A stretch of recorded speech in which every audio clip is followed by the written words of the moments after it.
Hi అండి, నమస్తే, welcome back to my channel. అందరూ బాగున్నారా? Good evening. డైరెక్ట్గా ఈరోజు వీడియోలోకి వెళ్ళిపోదాం మనం.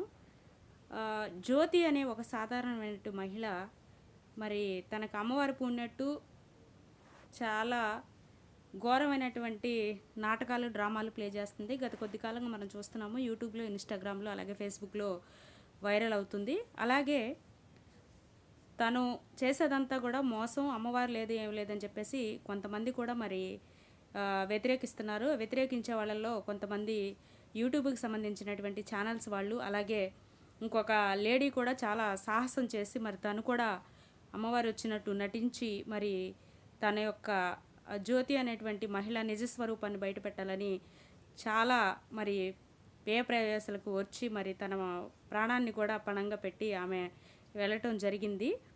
ఏదేమైనా కానీ ఇలాంటి పాస్టర్లు కానీ లేకపోతే ఇలాంటి మరి హిందూ సమాజంలో అటువంటి దేవతలు పూనారు, మా మీదకి వచ్చారని చెప్పి మేము అద్భుతాలు చేస్తాము, ఆశ్చర్యాలు చేస్తామని చెప్పేవాళ్ళని ఎవరు కూడా ఎప్పటికి కూడా నమ్మొద్దని చెప్పి నేను చెప్తున్నాను. వాళ్ళైనా వీళ్ళైనా ఎవరైనా ఒకటే.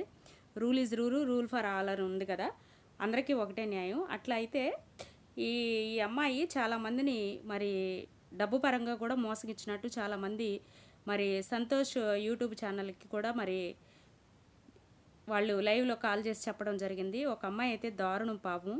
అసలు తన చేతి రేఖలో తన జీవితంలో జాతకంలో మరి ప్రభాస్ని పెళ్లి చేసుకునే అవకాశం ఉందని చెప్పేసి ఆ అమ్మాయి దగ్గర నుంచి మరి ₹1,00,000 పైనే అమౌంట్ని ఈ జ్యోతి అనే మహిళ కాజేసి మరి రకరకాలుగా జనాల్ని మభ్యపెట్టి మాయ చేసి మోసం చేసి ఎన్నో రకాలటువంటి విన్యాసాలు చేసి చివరాఖరికి మరి పోలీసులు చాలా గందరగోళం, మీడియా మరి ఎంత అల్లకొల్లాలం సృష్టించినటువంటి ఈ మహిళ గురించి ఈరోజు మనం వీడియో చేసుకుందాం.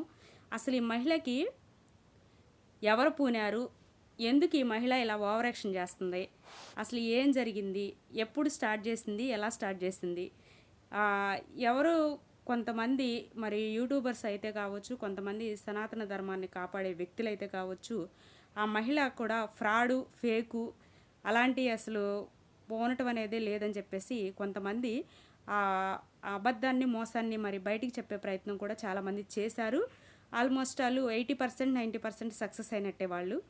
నేను కూడా రోజు ఈ ఫేక్ పాస్టర్స్ని అదే చెప్తున్నాను. వాళ్ళని వీళ్ళని కలిపి కొమ్మాలి, బాగా తిని తెగ బలిసిపోయి కొట్టుకుంటున్నారు. ఒక సామెత కూడా ఉంది, ఒళ్ళు బలిస్తే అంట పెళ్లి పదాలు పాడారంట. పని పాట చేయకుండా లోకుల సొమ్ము తిని మరి బలిసి కొట్టుకునే చేసే పనులు ఇవన్నీ. పనికి వెళ్తే నెలంతా కష్టపడాలి కదా, కష్టపడకుండా మరి లోకుల సొమ్ము కాజేసి అమాయకులు అయినటువంటి ప్రజల్ని దోచుకుందామని చెప్పేసి ఈ దొంగ పాస్టర్లు, ఇలాగే ఈ దొంగ అమ్మవార్లు కూడా అవతరిస్తున్నారు. జనాల్లో చాలా వరకు జనాల్లో మరి అవేర్నెస్ అయితే రావటం జరిగింది. ఇలాంటి వ్యక్తుల్ని, ఇలాంటి శక్తుల్ని మరి అందరూ కూడా అడ్డగిస్తున్నారు. ఎక్కడ అవేర్నెస్ బాగా పెరిగింది, ఇంకా పెరగాలి. ఇలాంటి మోసాలని, దుర్మార్గాల్ని ఎవరు కూడా దీన్ని అంటే ఇది ఉంది కరెక్ట్ అని చెప్పేసి ఎవరు కూడా దీన్ని సహించకూడదు, వ్యతిరేకించాలి. జనంలో మార్పు రావాలి. ఎందుకంటే ఎవరైనా సరే ఒక ఫ్యామిలీలో వాళ్ళు కష్టపడే డబ్బులు ఆ ఫ్యామిలీకే సరిపోవట్లేదు. ఇలాంటి దోచుకు తినే మందకి అందరికీ పెట్టుకుంటా పోతే వీళ్ళు అవ్వచ్చు, పాస్టర్లు అవ్వచ్చు, ఎవరైనా ఇద్దరు ఒకటే మోసగాళ్లే. ఎవరి మీద దేవుడు పోండ్రు, ఎక్కడ ఆశ్చర్యకార్యాలు లేవు, అద్భుత కార్యాలు లేవు. ఉండుంటే కనుక హాస్పిటల్కి వెళ్ళి అందరినీ రక్షించి కాపాడాలి, అది నిజమైనది. హాస్పిటల్కి వెళ్ళి అక్కడికి వెళ్ళి ప్రార్థన చేసి లేపాలి కదా వాళ్ళందరినీ. కుష్ఠరోగులు ఉన్నారు, క్యాన్సర్ వాళ్ళు ఉన్నారు, అక్కడ చేయరు, వీళ్ళ ఇళ్ళల్లోకి పిలుచుకుంటారు జనాన్ని, వీళ్ళ ఇళ్ళల్లోనే డబ్బులు. అమ్మాయి ఓవర్ యాక్షన్, ఎంత ఓవర్ యాక్షన్ చేస్తుందంటే అసలు ఈ వీడియో ఒకసారి చూడండి, దీని గురించి తర్వాత మాట్లాడతాను నేను.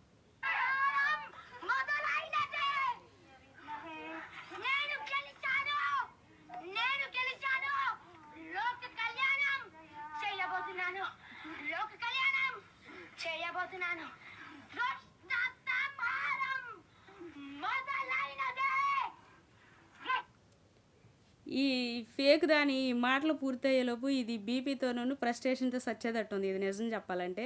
మళ్ళీ దాని వెనకాల కొంతమంది అమలక్కలు చేరారు, ప్లేట్లు ఏంటో పట్టుకున్నారు, మరి హారతలు ఇవ్వటానికి అనుకుంటా. మనలో మార్పు రానంత వరకు ఇలాంటి దొంగ మాతలు, అలాగే దొంగ పాస్టర్లు, దొంగ పాస్ట్రములు మరి పుట్టగొడుగుల్లాగా పుట్టుకొస్తూనే ఉంటుంది. ఇది మనం రోజు చెప్పుకునేదే, నేను రోజు మొత్తుకునేదే. ఇది వీళ్ళకి బాగా ఒళ్ళు బలిసిపోయినాయి, అందుకని పెళ్లి పదాలు వస్తున్నాయి. నడి రోడ్డు మీద జనం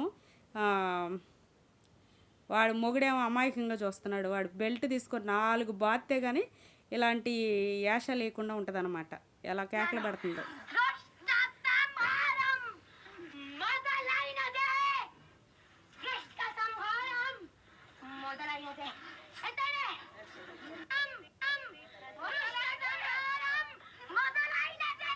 దుష్ట సంహారం మొదలైందంట. ఇదే ఒక దుష్టురాలు జనం డబ్బు సొమ్ము తీసుకుని లక్ష రూపాయలు తీసుకుంటుందంట. అక్కడికి వచ్చిన వాళ్ళని, ఇంకొక విషయం, అసలు అక్కడికి వచ్చిన వాళ్ళని మనుషుల్ని మరి దేవత పూనిందని నాకు చాలా రకాలుగా మానసికంగా కానీ ఫిజికల్గా కానీ సైకలాజిగా బాగా ఇబ్బంది పెడుతుంది, కొడుతుంది అక్కడికి వచ్చిన వాళ్ళని. అసలు పోలీసులు వెంటనే చర్యలు తీసుకుని దీన్ని జైల్లో పెట్టి ఇరక్కుమ్ముడు కొమ్మాలి. లేదంటే మాలాంటి బయట జనానికి అప్పచెప్పినా వాళ్ళైనా కుమ్మేస్తారు. ఆల్రెడీ అయిపోయింది, కరెక్ట్గా జరగాల్సిందే జరిగింది. ఇదే విధంగా దొంగ పాస్టర్లకి ఆ మహిమలు ఈ మహిమలు ఉండయి అని చెప్పేసి వాళ్ళని బాగు చేసాం, వీళ్ళని లేపామని హచ్చి ఉచ్చి అనే ప్రతి ఒక్క పాస్టర్ని కూడా ఇలాగే పోలీసులకు అప్పచెప్పాలి, జైల్లో పడేసి కుమ్ముడు కుమ్మేయాలన్నమాట. అసలు మామూలు కుమ్ముడు కాదు, లెక్కకూడదు అసలు. ఎక్కడైతే ఇలాంటి మోసపు మాటలు, దుర్మార్గపు మాటలు, నాటకపు వేషాలు స్టార్ట్ చేశారో టక్కమని అక్కడికి వెళ్ళిపోయి ఇలా వ్యతిరేకులు వాళ్ళని ఇరగదన్నాలి. అక్కడ మక్కిలు ఇరిచేయాలన్నమాట. ఇరిచేసి తీసుకెళ్ళి పోలీస్ స్టేషన్లో చెప్పాలి. అప్పుడన్నా జనాన్ని ఈ రకంగా మభ్య పెట్టడం మానేస్తారు. దీని యొక్క వేషాలు ప్రతి ఒక్కరూ వ్యతిరేకిస్తున్నారు. ఎవరో ఒకరు అర తప్పితే. ఎంత దారుణమైన మహిళ అంటే ఈ మహిళ అంతా ఇంత కాదు. ఈ మహిళ మామూలు మహిళ కాదు. ఈ మహిళ ఎంత దారుణానికి తెగబడిందంటే అంత దారుణానికి తెగబడింది.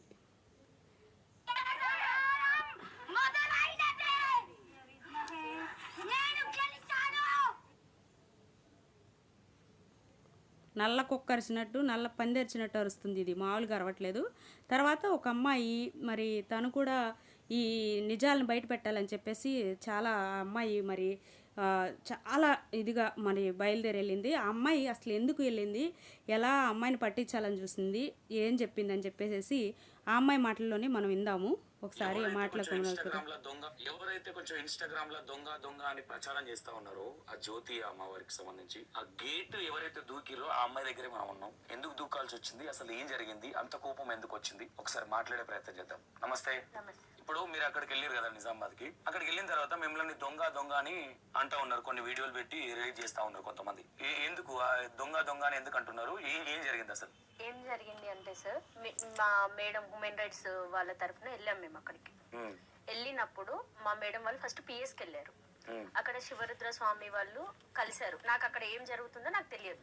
అక్కడ దాకా నేను ఉన్నా, నిజామాబాద్ పోలీస్ స్టేషన్ వరకు నేను ఉన్నా. పోలీస్ స్టేషన్ ఎవరైతే గేటు దూకి ఆ అమ్మాయి ఇది నిజం కాదు, అబద్ధం కాదు, ఈ అమ్మాయి మోసం, పచ్చి మోసగత్తి అని చెప్పేసి నిరూపించాలని ఎవరైతే ఈ అమ్మాయి స్టార్ట్ అయిందో ఆ అమ్మాయి మరి గజి దొంగ అని చెప్పేసి ఆ అమ్మాయి మీద మరి కేసులు పెట్టడం జరిగింది. చేసిన తప్పు నాకు తెలుసు, అది నాకు దేవుడు వచ్చినట్టు నిజంగా చెప్తున్నా, నేను చేసిన తప్పు నాకు తెలుసు, అది నాకు దేవుడు వచ్చినట్టు యాక్టింగ్ చేసి నేను చేసింది వాళ్ళు నాకు ఓపెన్ గా బయటపడతలేరు. అమ్మవారు వాళ్ళు నన్ను నమ్మట్లేదు, నన్ను నమ్మమని కూడా నేను చెప్పట్లేదు, కానీ అసలు అక్కడ ఏం జరుగుతుందనే నాకు తెలియాలి కదా అన్నట్టు నేను యాక్టింగ్ చేసిన. చేయంగానే అగో దేవుడు సాక్షాత్ ఉన్నాడు, అమ్మ తల్లి సాక్షాత్ ఉన్నది, అగో మా సైడ్ సార్ మా అమ్మమ్మలు మా అత్తయ్యలు ఇట్లా ఊతారు. బోనాలు వస్తే, పట్నాలు వేస్తే, ఇంకా మేము దేవుని పండుగలు చేస్తాం. నమ్మాలని కళ్ళు మూసుకొని అని అన్న అనేసి వాళ్ళు ఇంత లావు అని అన్న అనగానే నమ్మి అబ్బా ఇక్కడ చూడు అమ్మవారు సాక్షాత్ ఉన్నదంటే స్నానం చేయనమ్మ మీదకి సాక్షాత్ అమ్మవారు వస్తుందని నేను అనుకున్నా. చూసారా, ఈవిడ ఈ అమ్మాయి ఎవరైతే ఉందో ఈ అమ్మాయి అసలు ఇది మోసగత్తి, ఈ మోసాలు బయట పెట్టాలని చెప్పేసి నిజంగా ఈ అమ్మాయికి అమ్మవారు పూన్నట్టు ఈ అమ్మాయి కొంచెం ఆవలింత వచ్చినట్టు కొన్ని సౌండ్లు చేసేసరికి సాక్షాత్తు ఇక్కడ అమ్మవారు ఉంది. ఇదే విధంగా ఇలాగే ఈ దొంగ పాస్టర్లను కూడా బయట పెట్టాలి. దొంగ పాస్టర్లు మాట్లాడే మాటలు కూడా దేవుడు మాతో మాట్లాడాడు, నిన్నే మాట్లాడాడు, ఇప్పుడు మాట్లాడాడు, మేము హచ్చంటే అయిపోతాయి, టుచ్చంటే, వీళ్ళని కూడా ఇలాగే బయటికి తీసుకురావాలి. ఇంకా చాలామంది ఇతనికి సంతోష్ అనే యూట్యూబర్కి నేను కామెంట్లో చూశాను, కొంతమంది అన్న ఈ క్రిస్టియన్స్ వ్యవహారం కూడా చూడన్న పేక్ పాస్టర్ గాళ్ళు ఎక్కువైపోయారు, మోసగాళ్ళు ఎక్కువైపోయారు, వీళ్ళు కూడా హచ్చి టుచ్చాను మొదలుపెట్టారు, జనాన్ని దూసుకోవటం, వీళ్ళ సంగతి కూడా చూడమని చెప్పేసి అన్నారు. ఇలా ఈ 10 మంది కలిశారనుకో, ఇలా కుమ్మడి కుమ్మటమేగా. ఎందుకు వచ్చిన అబద్ధాలు, ఎందుకు వచ్చిన మోసపు మాటలు?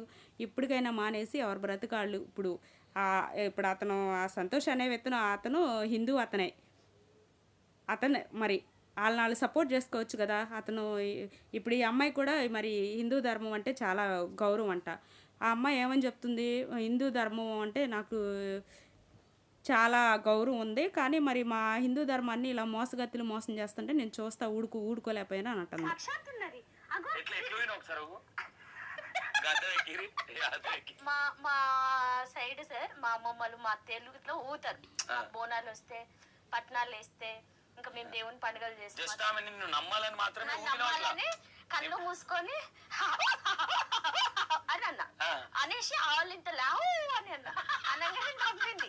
నమ్మి అబ్బా ఈ అమ్మాయిని పట్టించడం కోసం ఆడదానికి ఆడదే శత్రువు అన్నట్టు చాలా గొప్ప పని చేసింది, మంచి నిర్ణయం తీసుకుంది. అద్భుతమైనటువంటి మన అమ్మాయిని బయట పెట్టడానికి, అంటే ఆ అమ్మాయి దొంగ అన్న విషయం బయట పెట్టడానికి ఈ అమ్మాయి కూడా మరి దేవుడు వచ్చినట్టు, దేవుడు పూన్నట్టు మాట్లాడిందంట. మాట్లాడేసరికి నటించేసరికి మొత్తం అమ్మాయి ఓపెన్ అయిపోయింది. ఈ అమ్మాయి నటించిందన్న అంటే అసలు నిజంగా అసలు అమ్మాయికి దేవుడు అనేవాళ్ళు అక్కడ రాలేదు, అమ్మవారు అనేది అమ్మాయికి రాలేదు. డబ్బు కోసం అమ్మాయి అవతారం ఎత్తింది, ఇది ఫేక్దని తెలిసి ఆ విషయాన్ని రాబడటానికి ఈ అమ్మాయి నటించింది. అయితే ఈ విషయం గురించి ఒక హ్యూమన్ రైట్స్ కమిషన్ నుంచి, వెల్ఫేర్ నుంచి ఒక మేడం వచ్చారు. ఆవిడేం చెప్తున్నారో, ఈ ఫేక్ గర్ల్ గురించి ఆవిడేమంటున్నారో ఒకసారి ఆవిడ మాటల్లో విందాం మనం. బ్యాచ్ చేసుకుని మొత్తం దొంగ బ్యాచ్ అంతా కూడా మాకు దొంగల వాళ్ళని ఒక బెటాలియన్ బ్యాచ్ చేసుకుని మొత్తం దొంగ బ్యాచ్ అంతా కూడా మాకు మా ఆయనకి 5 ఏళ్ళ నుంచి బాగలేదు, వచ్చినాక మంచిగా అయిందంటే ఇంకా డాక్టర్లు ఎందుకండి అని డిగ్రీ చేయిందని ఉత్తముచ్చుడేనా? దేవుడు వచ్చిన శిగాలు వచ్చినాయి అని చెప్పి ఏంది స్కిప్పింగ్ అట్లా ఆడుకుంటూ అవి శిగాలు అవుతారా అని శివశక్తులు ఎందుకున్నారని దేవుడి చుట్టూ దేవత చుట్టూ ఈమె బ్రాహ్మణదానికి చెందింది కాదు, శివశక్తుల బ్యాచ్ కాదు, ఇంకేది కాదు. ఇది ఏ బ్యాచ్ సంబంధించింది ఈ కోతి నాకు అర్థం కాదు. కోతిలో ఎగురుతుంది, కోతి గంతులు వేసుకుంటూ శివశక్తిని అసలు ఇన్సల్ట్ చేసింది ఆవిడ. ఇంత గొప్ప గొప్ప శివశక్తులు ఉన్నారండి మన దగ్గర, గొప్ప వ్యక్తులు ఉన్నారు. గొప్ప గొప్ప వాళ్ళని తను ఇన్సల్ట్ చేసుకుంటూ పోతుంది కాబట్టి శివశక్తులు కూడా ఇంకా ముందు వస్తారు. సో అందరికీ వీళ్ళు ఇలాగ తాళాలు వేసుకుంటూ లోపల ఉంటే వీళ్ళని దొంగలనే అంటారు కదండి. ఇప్పుడు ఎంతసేపటి నుంచి మేము అంటున్నాము నిజమా కాదా మీరు ఒకసారి ప్రూవ్ చేయండి అంటున్నాం. మరి శివశక్తి అయితే అందరిని ఆహ్వానించి నిజమా అబద్ధమా మాకు కూడా చెప్పాలి కదా అందరికి చెప్పినట్టు. మరి తాళాలు వేసుకుని లోపల భయపడేందుకున్నది? మీడియా వాళ్ళు వస్తే గొప్ప గొప్ప మీడియా ఛానల్స్ ఎంత పెద్ద గుళ్ళకి వెళ్తుంటారండి, వాళ్ళు నిజాలు చూపించుకుంటారు కదా, వీళ్ళు తాళాలు వేసుకొని లోపల ఉండరు కదా. దొంగల వాళ్ళని ఒక బెటాలియన్ బ్యాచ్ చేసుకుని మొత్తం దొంగ బ్యాచ్ అంతా కూడా మాకు మా ఆయనకి 5 ఏళ్ళ నుంచి బాగలేదు, వచ్చినాక మంచిగా అయిందంటే ఇంకా డాక్టర్లు ఎందుకండి అని డిగ్రీ చేయిందని ఉత్తముచ్చుడేనా? దేవుడు వచ్చిన శిగాలు వచ్చినాయి. ఓకే, ఈ మాట్లాడే వ్యక్తి కూడా హైందవ ధర్మానికి చెందిన వ్యక్తే. మరి వాళ్ళు సపోర్ట్ చేసుకోవచ్చుగా. నువ్వు హిందూ వాళ్ళ వీడియోలు చేయవు, అట్లెట్లా మాకు క్రిస్టియన్ మీద పడి ఏడుస్తావు అట్లెట్లా అని చెప్తారు. ఆవిడ మరి హిందూ ధర్మానికి చెందిన ఆవిడే కదా, మరి వాళ్ళకి దేవత పూనింది అన్నప్పుడు వాళ్ళని సపోర్ట్ చేసుకోవచ్చుగా. ఏం చెప్తుంది? అక్షరాల నేనే చెప్పానో ఆవిడదే చెప్తుంది. ఏం చెప్తుంది? మరి వీళ్ళకి ఎగిరిపోయి 5 సంవత్సరాల నుంచి నా భర్తకు బాగాలేదు, ఇక్కడికి వచ్చిన తర్వాతే తగ్గిందని చెప్పేసి అంటే మరి డాక్టర్లు ఎందుకు, డిగ్రీలు ఎందుకు? వీళ్ళు కోతుల్లాగా ఎగురుకొని మాకు ఇక్కడికి వచ్చిన తర్వాత రోగాలు నిజంగానే వాస్తవం కదా. ఈరోజు ఇవాళ రేపు మనకి ఏదన్నా ఒక ఆరోగ్య సమస్య వచ్చిందంటే కనుక మనం డాక్టర్ లేకపోతే నిజంగా మనం చనిపోతాం ఆన్ ది స్పాట్లో. మనం హాస్పిటల్కి వెళ్ళిపోయి కరెక్ట్ రైట్ టైంకి రైట్ డాక్టర్ దగ్గరికి వెళ్ళి రైట్ ట్రీట్మెంట్ కనుక మనం తీసుకోకపోతే ప్రాణాలు పోతాయి. అలాంటి వాళ్ళే మనకు దేవుడితో సమానం. అలాంటప్పుడు 5 సంవత్సరాల నుంచి 10 సంవత్సరాల నుంచి ఎయిడ్స్ పోయింది, అది పోయింది, ఇది పోయింది, ఇలా అవతారాలు ఎత్తే వాళ్ళందరినీ నేను చెప్పినట్టు జైల్లో వేసి కుమ్ముడు కొమ్మాలి, కుడు నీళ్ళు కూడా పెట్టకూడదు, మార్చాలి వీళ్ళని. ఈ జ్యోతి లాంటిది ఇది ఎవరో నది అంట 4 ఆమల దూరంలో ఉండగానే చేరిప్పి చేత్తో పట్టుకుందంట. 4 కిలోమీటర్ల ఆమల దూరం ఉండగానే ముందుగానే చేరిప్పి చేత్తో పట్టుకుందంట. ఎందుకు? నది రాకుండానే. అలా ఉంటాయి. ఎవరైనా ఒకటే న్యాయం. పేగ్గాళ్ళు ఏ మతంలోనైనా లేగిస్తే మాత్రం ఎవరైనా సరే ఇలా అణిచివేతకి ఖచ్చితంగా గురవుతారు. చాలా ప్రజల్లో మార్పు వచ్చింది. ఇది ఎలిసిందని చెప్పేసి, నిజమైందని చెప్పేసి దీన్ని నమ్మకోకుండా చాలామంది ఇలా అడ్డుకున్నారు. నిజం. మరి పోలీసులు వచ్చారు అక్కడికి, తర్వాత గవర్నమెంట్కి సంబంధించిన కొంతమంది వచ్చారు, ఇంకా చాలామంది ఉన్నారు ఇలాంటి వాళ్ళని. కానీ ఇప్పుడే ప్రజల్లో చైతన్యం, మార్పు అనేది వచ్చింది. ఈ మార్పు ఇంకా పెద్ద ఎత్తున జరగాలి, అందరిలో మార్పు రావాలి. దేవుణ్ణి ఏ మతాన్ని ఎవరు కించపరచొద్దు. దేవుణ్ణి ప్రేయర్ చేసుకోవాలి, దేవుణ్ణి పూజించుకోవాలి. దేవుణ్ణి మాత్రమే, మనుషుల్ని కాదు. మనుషులు చెప్పే మాయ మాటలకు, మందర మాటలు, మోసపు మాటలు, దళారి మాటలు, ఈ మాటలను మనం అసలు నమ్మకూడదు, మనం తీసుకోకూడదు. ఈ వీళ్ళని మనం పెంచి పోషిస్తున్నాం. గుడిసెలో మొదలైన వీళ్ళ జీవితాలు, సైకిల్ మీద మొదలైన ఈ జీవితాలు నిజంగా వాళ్ళ పెద్ద పెద్ద కార్పొరేట్ పాస్టర్లను ఎవరైనా తీసుకోండి, వాళ్ళ జీవితం సైకిల్తో, ఒక చిరిగిపోయిన సంచితో, ఒక జత బట్టలతో స్టార్ట్ అవుద్ది. వాళ్ళైనా కానీ వీళ్ళైనా కానీ, ఎవరో ఒకళ్ళు రేయర్గా తప్పితే. అలాంటి వాళ్ళ జీవితం ఇవాళ మరి కాస్ట్లీ లైఫ్ ఈరోజు వేసుకున్న బట్టలు ఇంకొక రోజు వేసుకోకుండా జీవించే అంత స్థితికి వాళ్ళు ఎలా వచ్చారు? మనం తీసుకొచ్చాం. మన రూపాయి తీసుకొచ్చింది, మన ఫ్యామిలీ కోసం ఖర్చు పెట్టుకోవాల్సిన డబ్బు ఏదైతే ఉందో దాన్ని మనం వాళ్ళ దళారుల చేతిలో పెడుతున్నాం. కాబట్టి మనం ఇక్కడే అణచివేతకు గురవుతున్నాం. వాళ్ళు స్టెప్ బై స్టెప్ వాళ్ళ జీవితం కానీ వాళ్ళ ఫ్యామిలీస్ కానీ ఎదుగుతున్నారు. ఎక్కడి నుంచన్నా ఇలాంటి ఫేక్ గాల్ని ఆ మతం ఈ మతం, ఆ కులం ఈ కులం అనుకోకుండా మీ కుటుంబం కోసం మీరు బ్రతకండి. మీ కుటుంబం కోసం మీరు కష్టపడ్డటువంటి రూపాయి ఏదైతే ఉందో దాన్ని ఖర్చు చేసుకోండి. మరొక వీడియోతో మీ ముందుకు వస్తాను. మన ఛానల్ సబ్స్క్రైబ్ చేసుకోండి. కొన్ని రోజుల నుంచి నాకు కుదరక వీడియోస్ పెట్టట్లేదు. అందరూ కూడా మీ సపోర్ట్ నాకు ఉండాలి. సబ్స్క్రైబ్ చేయండి. వీలైనంత వరకు ఈ వీడియోని షేర్ చేయండి.